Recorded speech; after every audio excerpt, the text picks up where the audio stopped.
믿음의 재고가 바닥이 나는 경우가 있습니다. 그때 사람들은 하나님께 이렇게 부르짖습니다. 하나님, 뭔가 징표를 보여주십시오. 뭔가 확신할 수 있는 징표를 보여달라고 합니다. 그것이 신앙하면서 탄식의 소리로 나옵니다.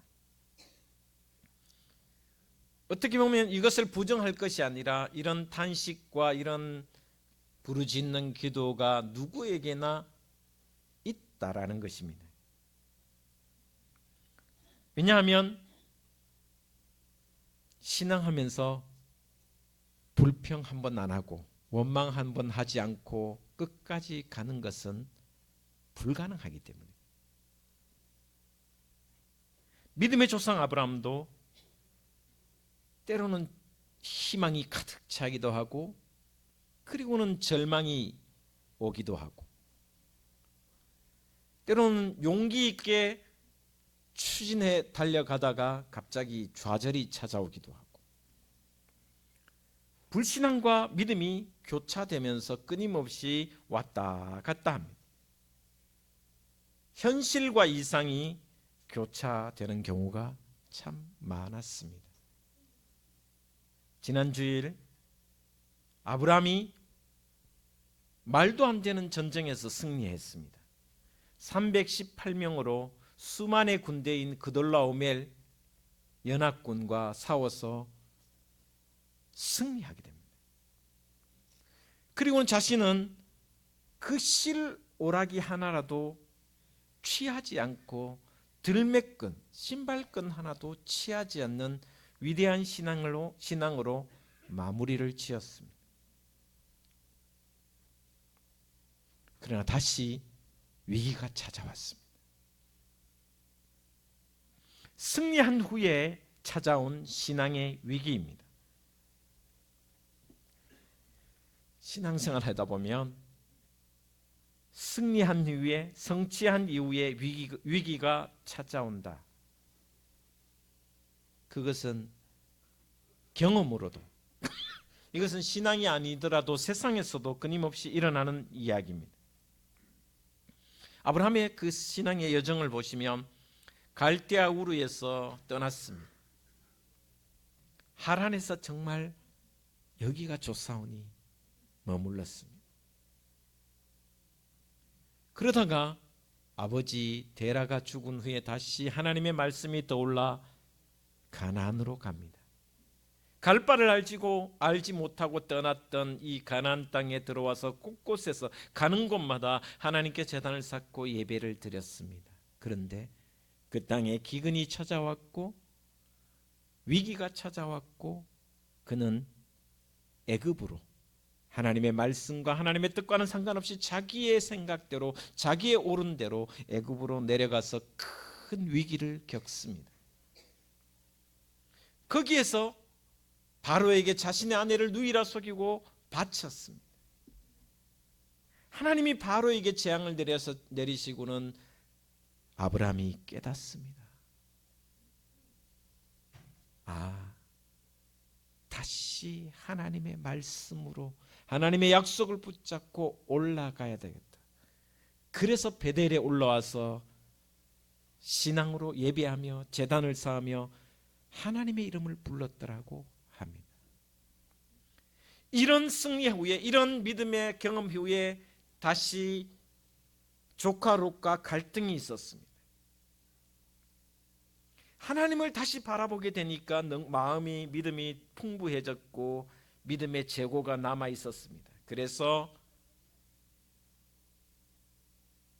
좋은 땅을 롯에게 양보합니다. 그리고 자기는 헤브론 땅으로 험악한 산이었던 헤브론 땅으로 갑니다.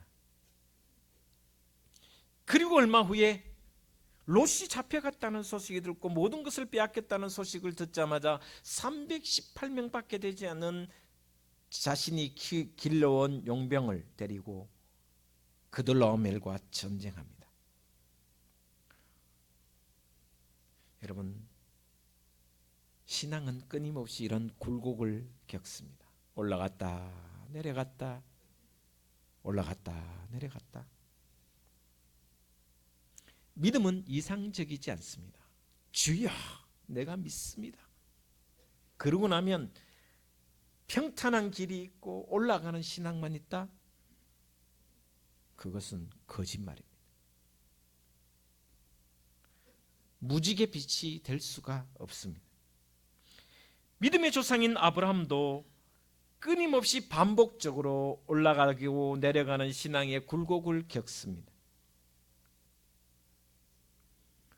그돌라오멜과 엄청난 전쟁에서 승리하고 11조를 멜기세덱에게 드리고 난 뒤에 뭔가 이제 잘 살 것 같은데 또다시 위기가 찾아왔습니다.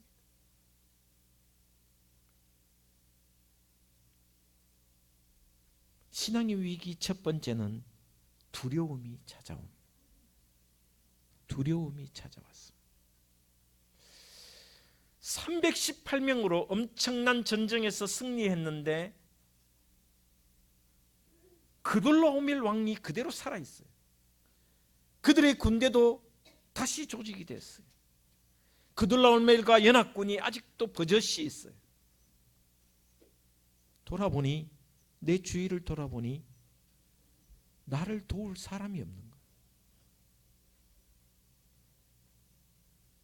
나와 함께 목숨 걸고 나를 지켜줄 사람이 없는 거예요. 다시 쳐들어올 것 같은 그돌라오멜이 연합군을 조직해서 자기를 치러 올 것 같은 두려움이 점점 생기기 시작합니다. 생각해보면 그돌라오멜의 입장에서 생각해보면 318명밖에 안 되는데 내가 지다니 억울하고 분할 수가 있는 거예요. 그래서 다시 군대를 일으키는 조직해서 아브라함과 전쟁을 불사할 수도 있는 거예요. 아브라함의 입장에서는 그런 생각이 들 수밖에 없는 거예요. 언제 다시 저놈이 나를 치러 올지 모르는데 나를 지켜줄 사람은 그 누구도 없었던 거예요. 꼼짝없이 죽게 되었습니다.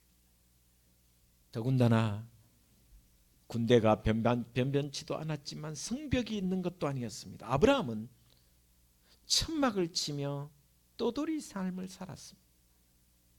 양을 치는 목자의 삶을 살았기 때문에 한 곳에 성을 쌓아 그 성 안에서 군대를 조직하고 그 성벽이 자신을 보호해 주는 삶이 아니라 천막으로 살았습니다. 다시 말하면 광야에 살았다는 것입니다.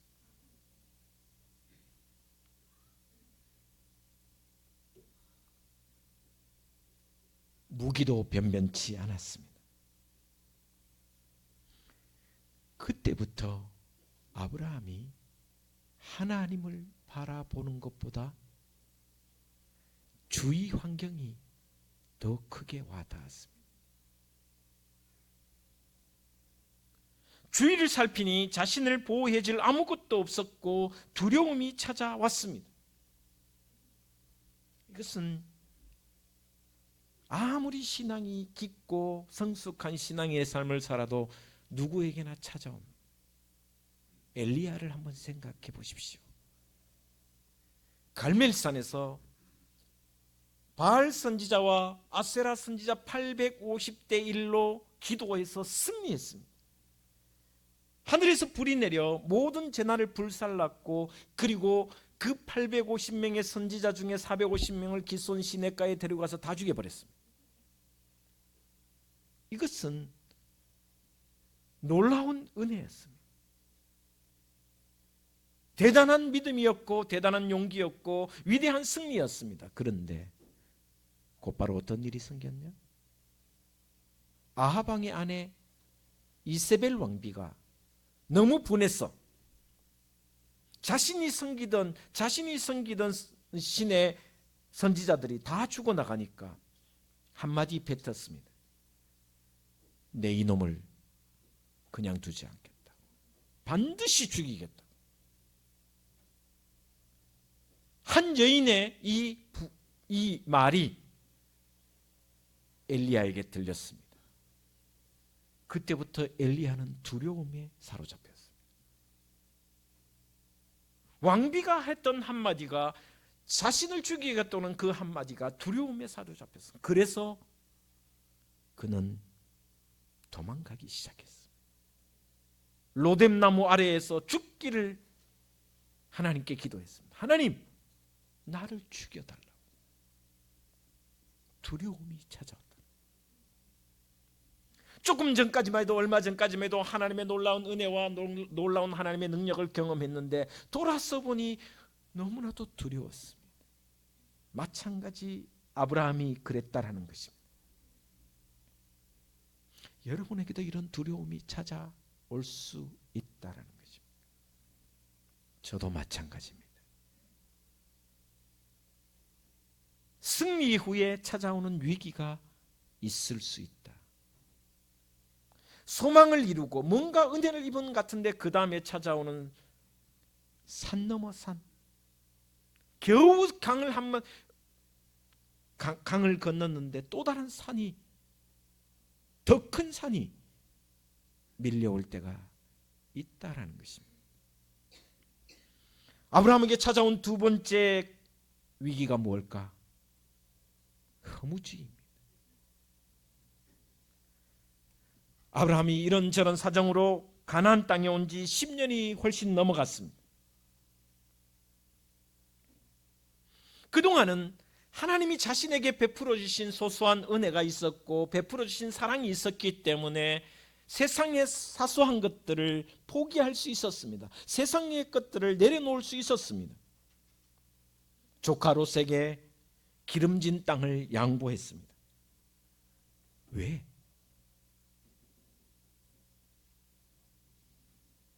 더 나은 영적인 것을 사모했기 때문에 내려놓을 수 있었습니다. 가능했습니다. 그돌라오멜과 전쟁에서 승리를 했습니다. 그리고 노력한 재물을, 그 재물 중에 실오라기 하나도 취하지 않고 들매끈 하나도 취하지 않았습니다. 왜? 더 나은 것을 사모했기 때문에.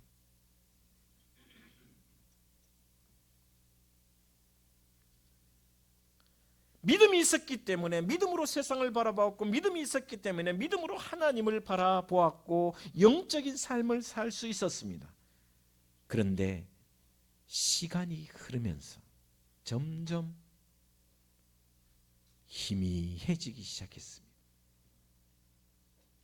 지금까지는 더 나은 것을 사모했기 때문에 사소한 것도 포기할 수 있었고 때로는 큰 손해를 보더라도 양보할 수 있었습니다. 그러나 하나님을 믿고 약속을 믿고 정말 올바르게 살아왔고 최선을 다해 순종해 왔는데 돌아보니, 어느 날 돌아보니 내 손에 쥐어져 있는 것이 없었습니다. 이루어진 것이 아무것도 없었습니다. 하나님은 아브라함에게 3번이나 나타나셔서 많은 것을 약속해 주셨습니다. 네가 보는 땅 전부를 내가 주겠다. 동서남북을 둘러봐라. 다 줄 것이다. 그런데 땅 한 평도 없었습니다. 하늘의 별을 봐라. 바다의 모래를 봐라. 너의 자손을 이렇게 해주겠다.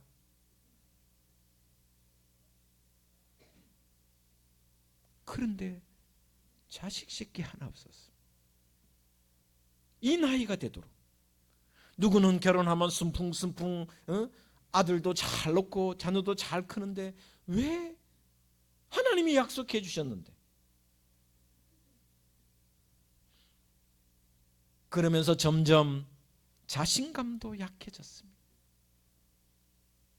그리고는 오늘 본 말씀처럼 이제는 내려놓고 자식에 대한 포기하고 종을 양자로, 상속자로 삼기로 결심을 하게 됩니다. 하나님만 바라보며 살아왔는데, 때로는 손해도 보았는데, 하나님께서 더 좋은 것으로 주시겠다고 약속해 주셨는데 그런 세월이 10년, 20년, 30년 지나도 이루어지지 않으니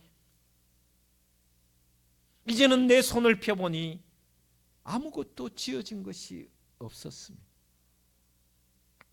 허무해진 거죠. 내가 믿는 하나님이 진짜 살아계신 하나님이 맞나? 아니 30년을 믿었는데도 내 손에 지어진 것은 아무것도 없으니 하나님의 약속이 진짜인가? 그런 허무주의가 찾아옵니다. 그럴수록 믿음의 눈으로 하나님을 바라보아야 하는데 사람이 그렇지 않고 주위 환경이 더 눈에 들어온다는 것입니다. 그것이 바로 신앙의 위기입니다. 이것이 아브라함의 위기이며 오늘 또한 저와 여러분의 신앙의 위기이라는 것입니다. 하나님이 바라봐야 되는데, 하나님이 보여야 되는데 환경이 먼저 보일 때가 많이 있다는 것입니다. 그러나 오늘 말씀을 보시면 이런 아브라함에게 이후에 1절에 이 일 후에라는 것은 그돌라오멜과 강력한 전쟁에서 큰 승리와 그리고 믿음으로 살았다. 그리고 위대한 승리를 한 후에 두려움과 허무주의가 찾아왔을 때라는 것입니다. 그때 하나님이 찾아오신다는 것입니다. 하나님이 찾아오셨다는 것입니다. 여러분, 하나님은 하늘에 계신 하나님이시기도 하지만 여러분이 신앙이 위기를 맞을 때, 두려움에 사로잡혔을 때, 내 손에 잡히는 것이 없어서 허무함에 빠졌을 그때 찾아오셔서 말씀하시는 하나님이신 줄 믿으시기를 바랍니다. 지금도 여러분에게 찾아오셨을 것입니다.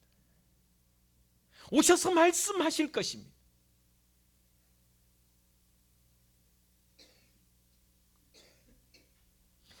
먼저 하나님이 찾아오셔서 아브라함에게 이렇게 말씀하십니다. 아브라함아, 두려워하지 말라. 내가 너의 방패라고 말씀해 주고 있습니다. 허허벌판 그 누구도 아브라함의 방패막이가 될 수가 없었고 아브라함 스스로도 생각해도 이제는 힘이 없어졌다고 생각했습니다. 자신감이 사라졌습니다. 그런 아브라함에게 찾아오셔서 두려워하지 말라. 내가 너의 방패니라 라고 말씀하고 있습니다. 사는 것이 무섭고 두려운 아브라함에게 찾아오셔서 내가 너의 방패라. 여러분, 하나님이 저와 여러분의 방패이신 줄 믿으시기를 바랍니다. 세상이 창과 칼을 휘둘려도 하나님의 방패가 다 막아주시리라 믿습니다. 이것이 하나님을 믿는 우리의 신앙이 되어야 합니다.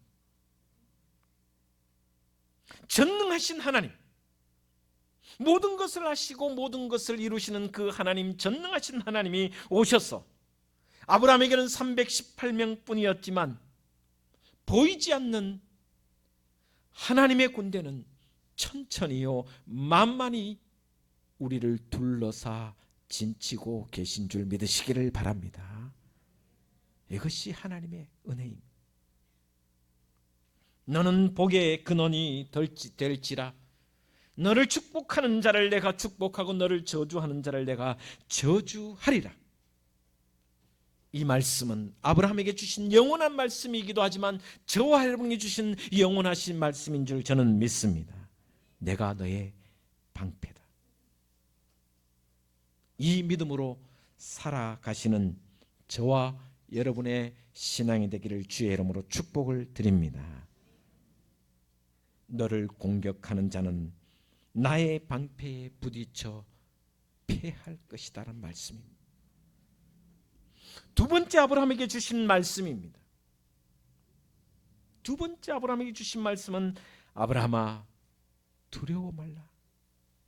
내가 너의 지극히 큰 상급이라.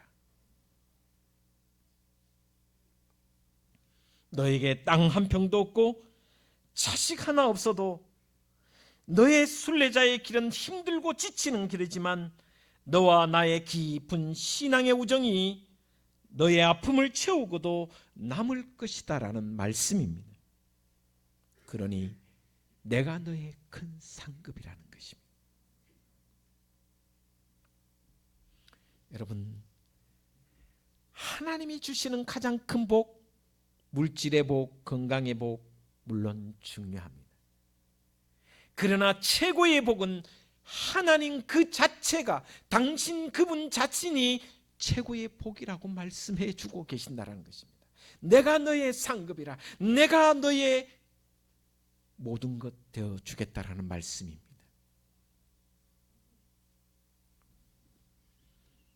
최고의 보상은 하나님 자신이라는 말씀입니다. 사랑의 하나님이시고 능력의 하나님이시고 동행하시는 하나님, 하나님 그 자신이 우리에게 상급이 되어 주신다라고 축복해 주고 있습니다. 열심히 신앙생활 했는데도 빈털터리일 때가 있습니다. 교회 일에 충성 정말 최선을 다했는데도 내 주위에 사람이 없을 때도 있습니다. 나를 오히려 힘들게 하는 사람조차 있습니다. 그럴 때 하나님이 찾아오셔서 말씀하십니다. 내가 너의 전부가 될 것이다. 내가 너의 상급이라. 지극히 높은 상급이라. 죽음에서, 십자가의 죽음에서 부활하신 그 주님이 오늘도 우리에게 찾아오셔서 말씀하십니다. 내가 너와 동행하며 세상 끝날까지 너와 함께 할 것이며 내가 지극히 높은 상급이라고 말씀해 주시는 음성을 들으시기를 주의 이름으로 축복을 드립니다. 하나님은 모든 것을 가진 자입니다.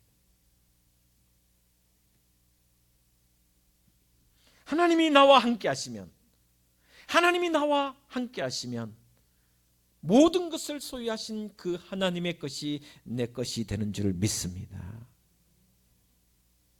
세 번째, 이렇게 말씀하십니다. 너의 종, 그 종이 내 상속자가 아니라 너의 몸에서 날 자가 내 상속자가 되리라.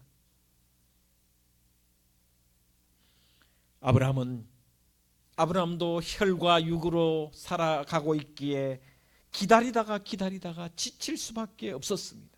그래서 허무함에 빠졌습니다.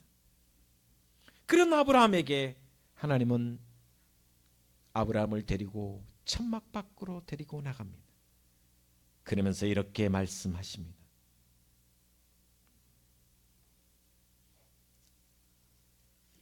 네가 하늘을 바라봐라. 하늘을 우러러 무뼈를 셀 수 있나 보라. 여러분, 하늘을 보라는 것입니다. 땅을 보지 말라는 것입니다. 주위의 환경과 주위에 돌아가는 어떤 상황을 보지 말고 하늘을 우러러 하나님을 바라보라고 말씀하고 있습니다. 여러분, 하나님은 하늘을 지으신 분이시며 무뼈를 세울 수 있는 그 우주를 보라는 것은 내가 이 우주를 지은 창조주라는 것을 말씀하고 있는 것입니다. 너를 지으시고 하늘을 지으시고 이 우주 만물을 지으신 창조주이신 내가 너에게 있어야 할 것을 주지 않겠느냐라는 말씀입니다. 무뼈를 셀 수 없는 것 같이 너의 후손이 이렇게 될 것이다라고 말씀해 주고 있습니다. 그 아브라함의 후손이 이스라엘이 아니라 오늘 저와 여러분이 아브라함의 후손인 줄 믿습니다. 이 우주를 창조한 내가 너에게 모든 것으로 주시지 않겠느냐. 그러면서 6절에 이렇게 말씀합니다. 6절은 같이 보도록 하겠습니다. 같이 보겠습니다. 시작. 아브라함이 여호와를 믿으니 여호와께서 이를 그의 의로 여기시고. 할렐루야. 믿음입니다. 일어나라. 두려워하지 말고 허무주의에 빠져있는 너에게 말하노니 내가 너의 방패가 되고 내가 너의 지극히 높은 상급이 되고 내가 우주를 창조하신 내가 너에게 모든 것을 주르니 일어나라. 그 한마디에 아브라함이 일어나 하나님을 믿으니 하나님께서 그를 의롭게 여겨주셨습니다. 여러분 모두가 이 믿음으로 의롭다고 칭찬 듣는 하나님의 백성, 하나님의 자녀들 되시기를 주님의 이름으로 축원을 드립니다. 그래서 우리 둥지교회가 새해 이 한 해 의로운 교회가 되고 의로운 성도들이 더 많아지고 더 부흥되는, 숫자적으로 부흥됨과 함께 의로운, 하나님으로부터 의롭다고 인정받는 사람이 더 많아지는 진짜 부흥하는 놀라운 은혜를 입는 교회가 되기를, 여러분이 되기를 주의 이름으로 축원을 드립니다. 기도하겠습니다. 하나님,